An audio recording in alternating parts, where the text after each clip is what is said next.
বাংলাদেশ জাতীয়তাবাদী দলই প্রকৃত মুক্তিযোদ্ধার দল। বাংলাদেশ জাতীয়তাবাদী দলই মুক্তিযুদ্ধকে ধারণ করে। মুক্তিযুদ্ধের যে মূল মন্ত্র গণতন্ত্র, কথা বলার স্বাধীনতা, বাক স্বাধীনতা, আমাদের স্বাধীনতা এবং সার্বভৌমত্বকে ধারণ করে বাংলাদেশ জাতীয়তাবাদী দল। এই দলই প্রকৃত মুক্তিযোদ্ধাদের দল। যারা কিছুদিন আগে পালিয়ে গেছে তারা চেতনা বিক্রি করে খেয়েছে, তারা চেতনা বিক্রি করে খেয়েছে, কিন্তু মুক্তিযোদ্ধাদের জন্য কিছু করে নাই, শুধু ভুয়া মুক্তিযোদ্ধা জন্ম দিছে।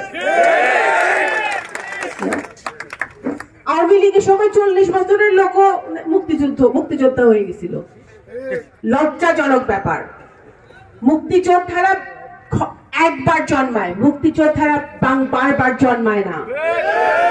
প্রজন্ম রেখে যায়, প্রজন্ম রেখে যায়।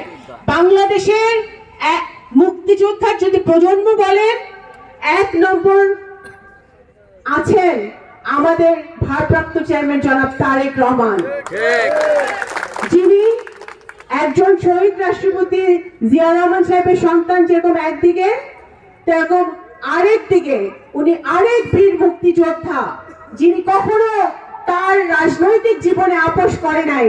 71 সালেও একজন মেজর জিয়ার গৃহিণী হিসেবে উনি আপোষ করেন নাই। ভাই একটু তুলতে